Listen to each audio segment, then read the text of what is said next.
Topik kita bulan ini kita membahas tentang hidup yang punya tujuan. Saya tidak tahu tujuan saudara apa tahun ini. Tapi sebelum saudara pergi, harusnya saudara kan ketik dulu tujuan mau kemana. Anda mau pakai Google Map kayak mau pakai apa. Sebelum diarahkan ke tujuan, diarahkan jalannya mau kemana, pasti saudara akan ketik yang namanya tujuan. Tidak peduli saudara mau pukul berapa lama, saudara perlu tentukan titik di mana bola golf akan jatuh dan masuk ke lubang. Mungkin pukulan pertama gak masuk, gak apa-apa. Hidup tuh kadang-kadang gagal lah. Pernah gagal cinta, pertama kali gak apa-apa. Bangkit lagi dong, move on kan gitu ya. Gagal kedua gak apa-apa. Akhirnya yang ketujuh jauh lebih bagus, jauh lebih cantik, kaya raya, dan lain sebagainya. Daripada 1, 2, 3, 4. Ternyata Tuhan itu punya waktu dan timing yang pas. Seperti main golf ya. Pukul pertama kenceng aja, boom. Terus jalani satu lubang ke lubang berikutnya. Itu akan mendekatkan saudara pada titik lubang. Asal saudara tahu benderanya ada di mana. Kan gak asal pukul kan. Tapi pukul yang pertama harus. Demikian kehidupan kita. Minggu yang lalu saya ngintip ibadah di, bukan ngintip lagi ya. Saya tuh sebetulnya jemaat online loh Pak. Itu jemaat online. Seringkali ibadah di sini cuma YouTube kan gitu ya saudara ya. Jadi jauh tapi dekat di hati. Cielah kan gitu ya. Nah minggu lalu Pak Jarod bicara tentang bagaimana kita berbuah. Betul ya? Kekristenan itu harus berbuah tuh bagaimana. Sama seperti pohon yang berbuah. Buahnya selalu sama dong dengan pohonnya. Betul gak? Gak mungkin serikaya lalu daunnya sirih. Gak ada gitu. Pohon mangga pun baik itu model mangga apa. Gadung, golek atau yang lain segala macam. Itu posturnya lalu aromanya, cirinya bahkan warna dan rasanya sama dengan pohonnya. Nah saya sama saudara itu sama. Kita itu sama di dalam tubuh. Di mana Tuhan menjadi pokok anggurnya.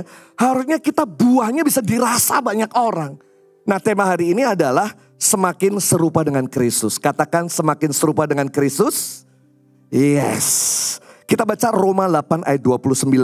Roma 8 ayat 29 dikatakan begini. Sebab semua orang yang dipilihnya dari sejak semula. Mereka ditentukan untuk menjadi serupa dengan gambaran anaknya. Supaya ia anaknya menjadi yang sulung di antara saudara yang banyak. So artinya begini. Tuhan itu punya planning, tujuan kita. Salah satu tujuan kita adalah serupa dengan dia. Jangan cuma tujuan kita tahun ini, wah tulis dulu. Rumah banyak, terus kemudian punya anak, hamil. Kemudian punya tujuan-tujuan yang lain segala macam. It's okay. Tapi tolong disisipkan di situ. Makin serupa dengan Kristus. Makin serupa dengan Kristus. Nah itu yang Tuhan mau. Coba baca Efesus 5 ayat 1. Saya suka ayat ini. Sebab itu jadilah penurut-penurut Allah. Dalam bahasa Inggrisnya bagus. Kita harus mengcopy dia. Lalu ikut dia. Dan dia menjadi contoh bagi kita. Bukan orang lain. Bukan motivator yang lain. Bukan orang lain. Tapi Yesus yang betul-betul jadi contoh. Sehingga kita mengikuti keteladanan kehidupannya. Waktu Yesus bicara di depan murid-muridnya. Dan dia berkata gini. Ayo ikut aku. Seorang rabi itu kalau dia sudah terkenal dan punya nama. Dia harus punya namanya murid. Nah rabi Israel itu biasanya tidur bersama dengan muridnya. Tinggal bersama dengan muridnya. Sehingga murid-muridnya bisa langsung copy paste gitu loh. Gak seperti sekarang, saya dosen di teologi ya. Ketemu sama mahasiswa paling cuma sekali seminggu kan begitu. Tapi kalau Yesus seharian ketemu, tidur sama dia. Terus, tuh bintang tuh. Jadi bintang ya. Siapapun kamu, siapapun lo ada di atas. Bukan di bawah lagi. Kau bukan ekor, tapi kau harus jadi kepala, bersinar. Itu bayangkan ya, itu tiap hari, tiap saat. Kumpul sama Tuhan. Sehingga murid-muridnya langsung copy paste kehidupannya Yesus. Makanya dalam 1 Korintus Paulus berkata gini. Ikutilah teladanku. Sama seperti aku meneladani Yesus. Mengcopy. Ngikut jejak langkahnya. Itu diikuti begitu. Kata teladan itu dipakai kata tipos. Kata tipos itu seperti mesin tik. Zaman baholok, zaman dulu kala nih ya. Memukul sesuatu dengan hebat. sehingga membuat bekas yang tidak mudah dihapus. Itu kata teladan. Kata teladan. Katakan tipos 1, 2, 3. Tipos. Diketik tuk tuk tuk tuk. Masih ada barang itu di rumah Bapak Ibu? Masih ingat ya? Tok tok tok tok tok. Terus kalau sudah mulai ujung bunyi, ting gitu ya.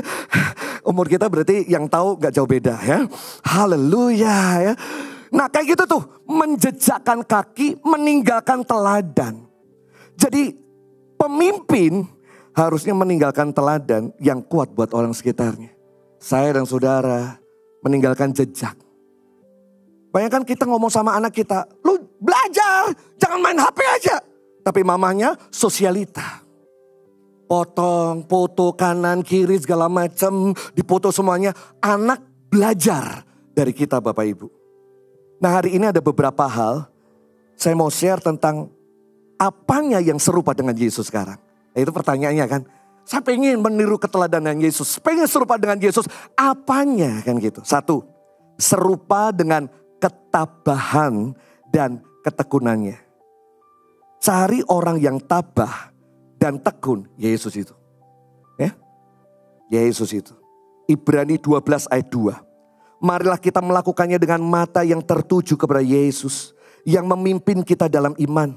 Dan yang membawa kita kepada iman kita itu. Kepada kesempurnaan. Yang dengan mengabaikan kehinaan. Tekun memikul salib ganti sukacita. Belajar ketekunan. Belajar Yesus. Yesus itu kurang apa? Semua perjalanan kehidupannya dipenuhi dengan tekanan. Dipenuhi dengan penderitaan. Kadang ya sukacita bersama dengan murid-muridnya. Tapi Yesus itu tekun sampai selesai di garis finish. Ketekunan itu akan membuat Anda naik kelas. Dan ketekunan membuat Anda akan lulus dalam ujian. Roma 5 ayat keempat. Ketekunan menimbulkan tahan uji. Dan tahan uji menimbulkan pengharapan. Begitu lulus, naik kelas. Anda punya pengharapan yang baru di dalam Tuhan tentunya. Ibrani 2 ayat 18. Sebab oleh karena ia sendiri telah menderita.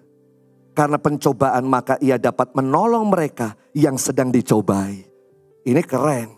Karena pada saat kita sedang mengalami tekanan, beban berat. Tuhan berkata gini, hei aku pernah lo ada di situ. Makanya ayat ini berkata, ia akan dapat menolong mereka yang dicobai. Ini bisa ambilin air 1. Saya kasih contoh ya. Thank you Pak. Ngangkat ini mah enteng banget, betul gak? Enteng Pak, enteng banget. Ini cuma berapa netonya, cuma berapa aja. Tapi pertanyaannya bukan berapa berat. Tapi berapa lama Anda mengangkat.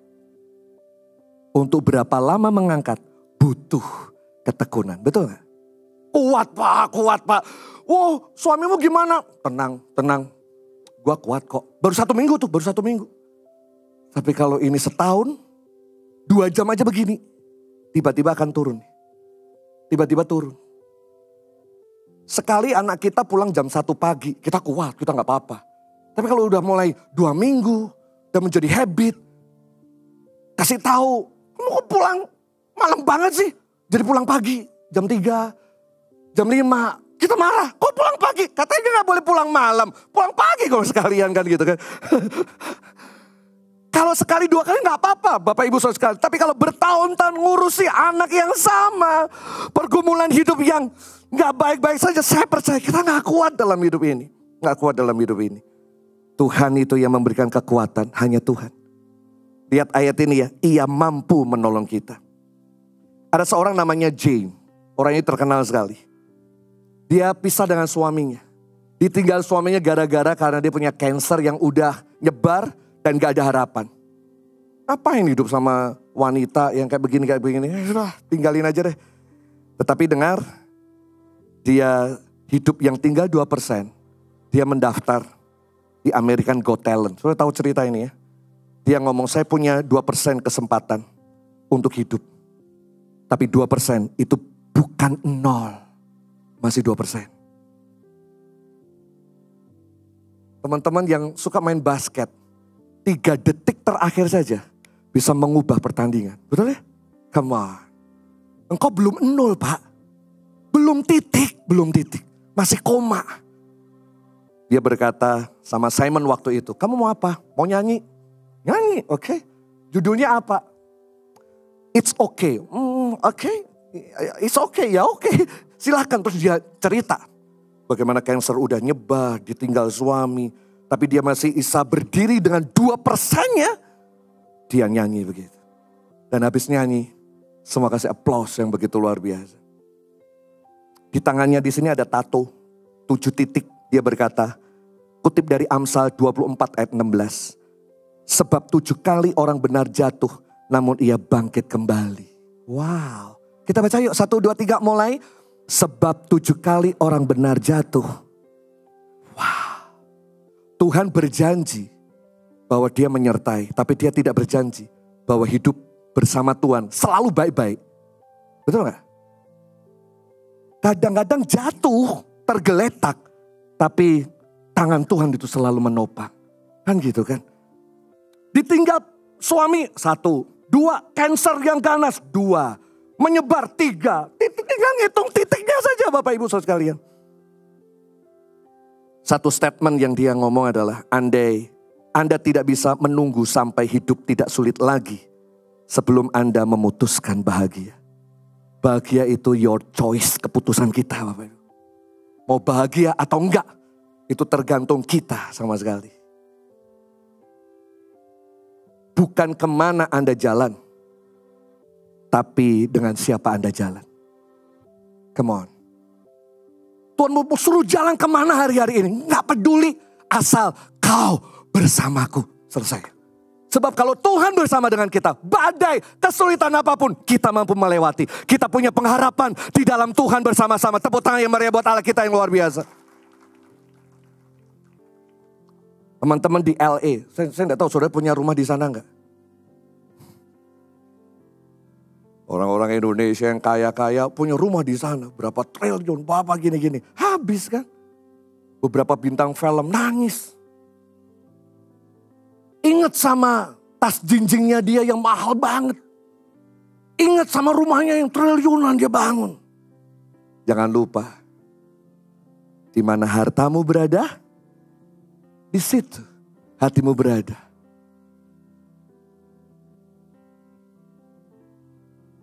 Mazmur 23 itu kan terkenal sekali. Akulah gembala yang baik. Kau gak akan pernah kekurangan. Ia membaringkan aku. Ia menuntun aku. Ia menuntun aku. Dan lain sebagainya. Tapi dengar ayat yang keempat. Saat aku berjalan dalam lembah kekelaman. Engkau. Bukan ia Pak. Mazmur menulis mempermainkan kata itu. Kata ia itu kata ganti ketiga. Diganti kata ganti kedua. Artinya lebih dekat. Tasnya lebih lagi. Artinya dalam lembah kekelamanmu. Dia lebih dekat nempel. Agar kau gak terjebak dan kau gak jatuh tergeletak. Dipeluk kalau gak bisa ngangkat. Diangkatnya saudara dan saya. Itulah gembala kita. Tahan dalam penderitaan. Karena Tuhanmu pernah ada di sana. Katakan amin. Saya pernah kecelakaan, naik motor waktu ngajar di STT Tawangmangu. Kecepatan cukup kenceng itu. Bang! 2 tulang di sini lepas Pak. Lepas. Ini ada ini fotonya yang di bawah nih. Terus ada beberapa titik yang pecah gitu. Terus kemudian yang di sini ligamen juga putus. Udah gak bisa apa-apa. 14 hari. Ini jendel sini, maksudnya ini udah kayak bola bakso itu ada di sini. Istri dampingi saya, dia nangis. Nggak tahu suami saya nanti kayak apa keadaannya. Dia ngomong gini, waktu kamu tidur, aku sempat pulang ngambil pakaian ganti. Aku nangis sejadi-jadinya saat di rumah. Aku tidak pernah nangis seperti itu. Tapi itu sejadi-jadinya aku nangis. Seumur hidupku. Aku tidak tahu aku akan kehilangan kamu. Kamu lumpuh seumur hidup. Kamu akan gimana? Aku bingung, aku takut. Cuma aku berserah sama Tuhan. Di tengah-tengah kami menghadapi krisis seperti itu, Tuhan menolong. Dan akhirnya sampai hari ini pun saya tetap ada, semua karena pertolongan Tuhan. Amin Bapak Ibu. Ayo tahanlah dalam penderitaan. Tahanlah di dalam segalanya. Sampai sekarang nih saya masih pakai plat segini nih, di sini nih. Saya udah ngomong sama dokter, dokter diambil dong. Gak enak kan udah lama ini, diambil aja. Dokter ngomong, jangan Pak. Sebab keseimbangan Bapak nanti bisa goyang, bahaya itu. Ya terus gimana? Ya udah dinikmati aja. Bah.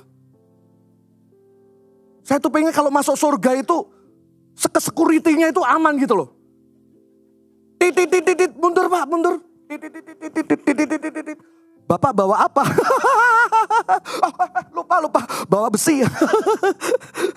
Ternyata sampai sekarang aman. Maksudnya begini Bapak, saya tuh pengen bersih dari semuanya tapi tetap nggak bisa. Tapi luka ini mengingatkan bahwa ada Tuhan yang hidup selalu menolong saya. Dan selalu ada bersama dengan saya. Tepuk tangan buat Tuhan yang luar biasa.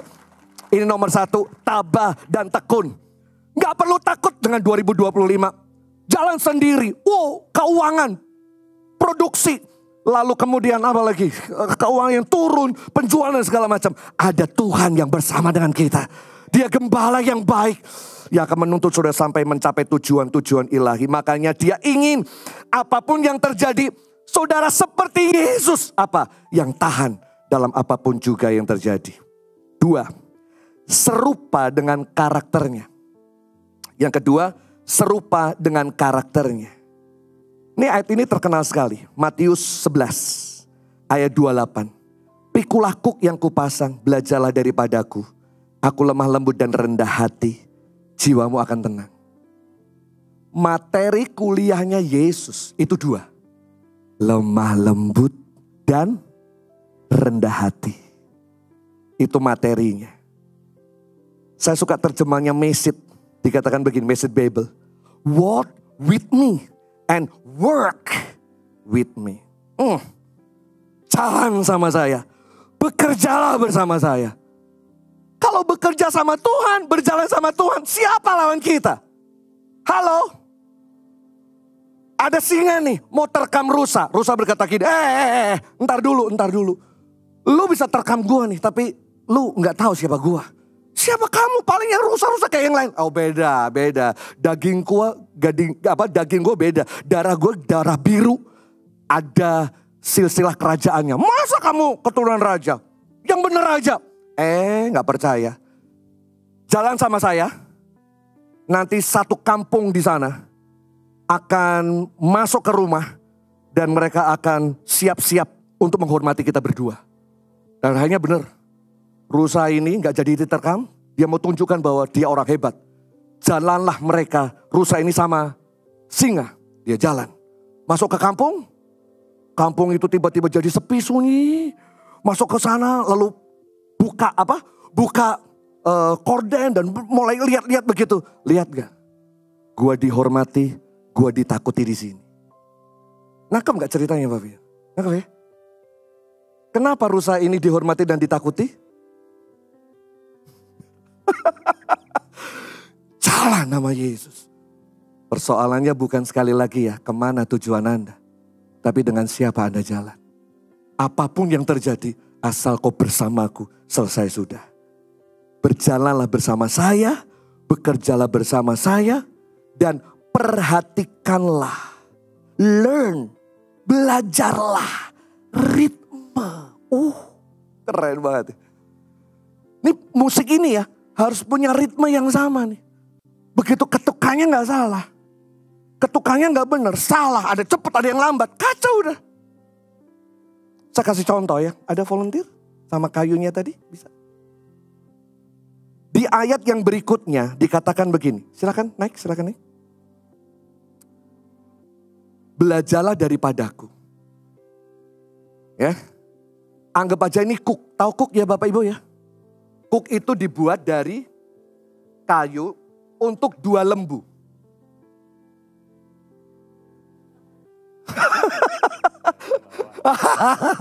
Dia tahu maksud saya begitu. Nah, selalu yang dipasang adalah senior dan junior. Nangkep ya? Yang junior belajar dari yang senior. Harus lihat dan ngikuti teladan. Masuk. Yes. Kiri, ikut. Kalau kamu gak lihat aku, ini kayu yang ada di sini bisa nabrak leher dan sakit. Betul gak? Makanya kalau gak nurut ya benjut gitu aja. Jadi harus nurut, ngikuti teladan. Ngikuti teladan. Ya, ini, tengah lagi, goyang-goyang. Iya gitu ya. Tepuk tangan buat teman kita. Thank you brother. Tos. Iya.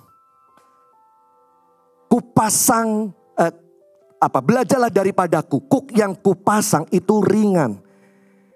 Dan belajarlah, hatimu akan tenang ada di situ. Belajar dari Yesus. Belajar apanya? Ya belajar karakternya Yesus yang lemah lembut. Kata lemah lembut itu dipakai kata prauste. Prauste itu hewan liar yang udah dijinakkan. Nangkep ya? Prauste, lemah lembut itu liar, udah dijinakkan. Kita itu liar dulu. Betul gak? Kita tuh liar, hidup kita liar. Ya cuma di gereja aja kelihatan tenang. Cuma kalau di rumah, ya. Kalau di gereja kan ya jinak semua ya. Maaf ya. Kita kan ngomong yang liar dijinakkan begitu tuh. Di rumah ya juga harus jinak bu. Pak, saudara sekalian, anak-anak juga. Lihat Filipi 2 ayat 5 dan 8. Hendaklah kamu hidupmu menaruh pikiran, perasaan yang terdapat dalam Kristus. Yesus yang walaupun rupa Allah tidak menganggap kesetaraan dengan Allah itu sebagai milik yang harus dipertahankan. Melainkan ia mengosongkan dirinya. 1. Mengambil rupa sebagai hamba. 3. Lalu menjadi manusia. 4. Merendahkan diri. 5. Taat sampai mati. Yesus ada 5 penurunan. Lucifer 6 kenaikan. Itu di Yesaya. Aku hendak naik, aku hendak mendirikan tahta, aku hendak mengatasi bintang dan duduk di tempat pertemuan, di tempat ketinggian. Ada 4-5 di sana. Yesus 5 kali turun, Lucifer 5 kali naik. Beda banget ini. Belajar rendah hati. Belajar untuk serupa dengan karakternya. Yesus itu keren. Saat kami ke Kapernaum, masuk ke kota, sebelah kiri itu ada patung. Lalu salah satu orang ngomong gini, ini patung dari Eropa yang buat, coba Bapak amati. Saya nangis tau gak? Karena patung itu ada lubang paku, kakinya berlubang ada di sana. Saya tahu itu Yesus. Maksudnya dia sedang ngomong, itu Yesus. Hidupnya dalam tanda kutip kayak gembel, gak punya apa-apa. Tapi hidupnya dibagikan dimanapun dia berada. Serupa dengan Yesus, itu adalah hidup yang mau berdampak bagi yang lain. Lewat karakter kita yang lemah lembut, mau dibentuk dan mau taat dan rendah hati. Terakhir, serupa dengan kasihnya. Serupa dengan kasihnya. Waktu ada satu orang kaya datang ke tempatnya Yesus. Guru, gimana caranya aku bisa dapatkan hidup yang kekal? Yesus langsung tanya kembali dan lempar kembali. Lah hukum Taurat ngomong apa?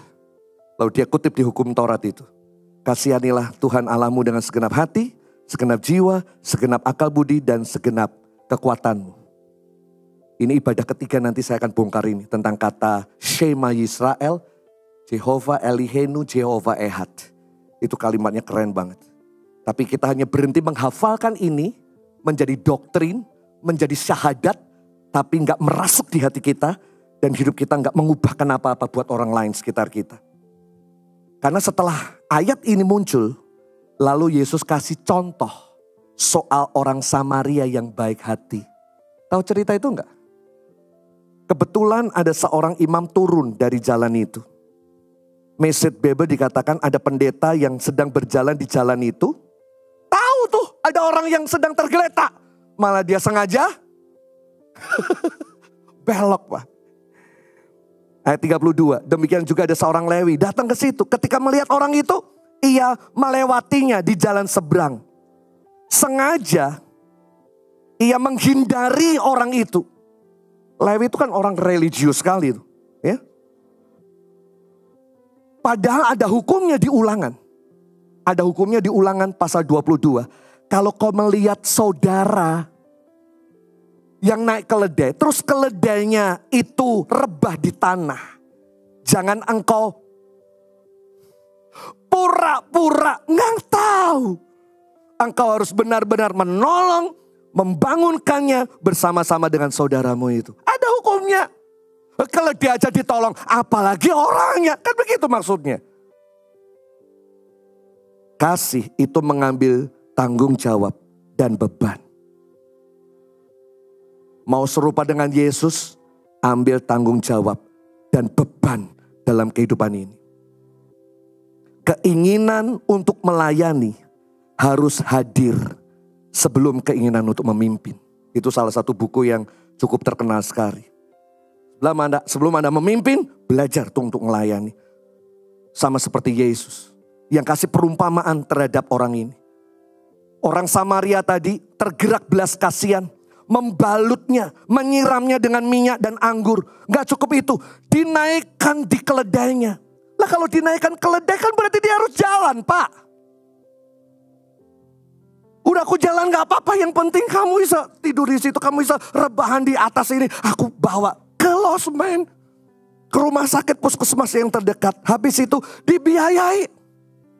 Nanti kalau kurang besok aku kembali lagi. Keren banget. Yesus kasih tahu kepada orang kaya tadi. Dia coba mau ngomong gitu. Mengasihi Tuhan itu bukan cuma di mulut.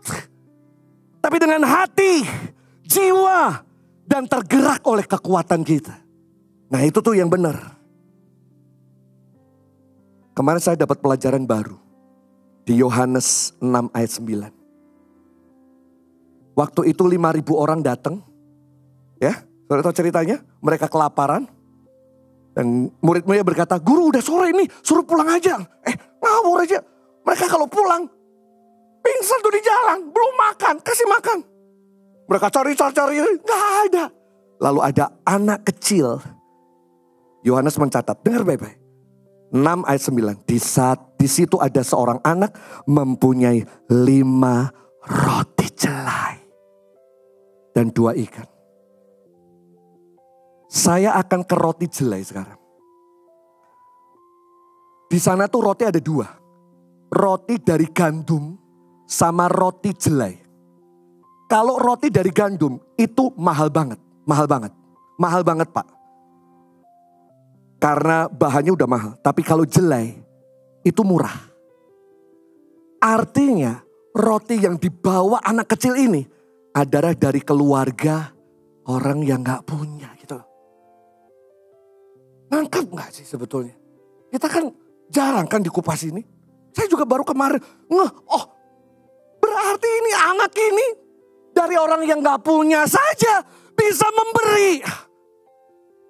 Mereka yang terbatas dengan segalanya masih bisa kasih sesuatu. Dan dia rindu berdampak dengan kasih dan cinta. Digerakkan oleh kasih dan cinta. Dan akhirnya anak itu pun memberi. Wow. Saya berharap saudara meniru keteladanan daripada anak kecil ini. Jangan menunggu kaya, mampu, punya. Baru kasih hidup Anda. Nah, kasih mulai sekarang. Apa yang saudara punya. Saya tahu memang gak gampang. Tetapi kalau kita mau belajar serupa dengan Kristus. Itu gak ada yang lain. Kau akan serupa dengan Dia saat kau memberi dan mengasihi. Saya ulangi. Kapan kita serupa dengan Bapa kita di surga? Saat kau mengasihi, memberi, mencintai orang-orang sekitar kita. ICI, gereja yang saya kira luar biasa. Ada misi. Udah kurang apa kalau di sini? Misi ada. Semuanya ada. Mari libatkan hidup Anda. Jangan jadi penonton. Tapi jadilah orang yang memikul tanggung jawab. Saya tutup dengan ini. Ada satu buku dari teolog namanya Kosuke Koyama. Dia berkata, tiada gagang pada salib. Keren itu bukunya Bapak Ibu. Gagang adalah alat untuk mempermudah membawa. Pernah tahu enggak? Rantang, bahasa Jawa ya rantang ya. Tantang tuh ya. Tempat susun makanan. Biasanya di pinggirnya ada kupingan begitu kan. Dibawa kan. Kecenderungan kalau kosong diapain Bu? Digoyang-goyang. Betul gak? Kalau ada isinya ya tumpah semua kan. Gak ada gagang pada salib. Salib itu hanya satu. Dipikul. Makanya Yesus berkata, mau jadi murid Kristus, pikul salib dan sangkal diri. Wow. Saya berharap saudara menjadi gereja pribadi yang tahun ini makin serupa dengan Kristus. Dengan cara apa? Mengasihi. Bertumbuh dalam karakter saudara. Bertumbuh di dalam kehidupan kita makin lemah lembut. Memiliki ketabahan dan ketekunan yang makin luar biasa. Dan kasih saudara mencintainya. Itu makin menjadi-jadi. Kenapa? Karena Tuhan pun sudah memberikan yang terbaik buat kita. Gak ada pemberian yang lain selain nyawa dan tubuhnya. Berikan hidupmu untuk Tuhan sebagai persembahan yang berkenan di hadapannya. Dengan cara itulah kita makin serupa dengan Kristus Yesus. Pulang dari tempat ini suami istri makin saling mengasihi. Ya, masa lihat suami kayak genderuwo, genderuwo. Lihat istri, wah kayak cocak rowo sama beo. Begitu buka, sampai malam segala macam. Lihat, saling lihat, anak lihat orang tua lihat anak. Menjadi Yesus yang hadir di keluarga. Saya percaya keluarga kita akan berubah. Ya, 3 poin hari ini kita belajar. Serupa dengan ketabahan dan ketekunan. Serupa dengan karakter. Dan yang ketiga, serupa dengan kasihnya. Tuhan Yesus memberkati kita semuanya. God bless, God bless.